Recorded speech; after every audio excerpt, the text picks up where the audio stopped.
taliyaha qaybta booliska gobolka Bari Cabdixakiin Yuusuf Xuseen oo wariyaasha kula hadlayay maanta xarunta taliska qaybta ee Boosaaso ayaa dhaliil u jeediyay maxkamadaha ku yaala Boosaaso.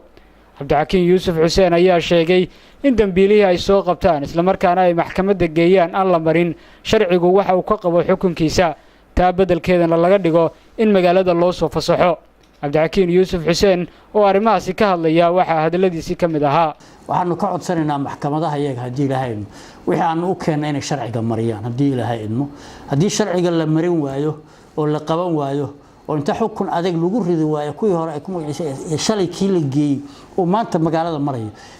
kuwa hadda isticmaalayeen iska deynmayaan kuwa dambana waa soo magacaysan waxaanu ka codsanaynaa maxkamadaha sidaan u shaqeynay inay noola shaqeeyaan oo aysan u fududeynin oo aysan u diyaarinin wixii inaysan joogsan cabashadaas maxkamadahan ka qabnaa sababtoo waxa weeye kuwii aan shalay geynay baan maanta magaalada maray waxaanu rabnaa hadii Ilaahay idmo xukun qofku asagana damba ugu jidha dalkana damba ugu jidha isagoo nadiif ka soo baxay laakiin markii maanta la xiro bari la soo daayo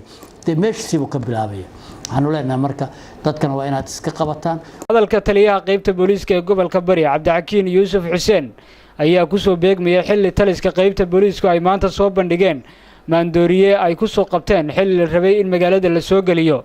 Cabdiqani Boos SBC Boosaaso.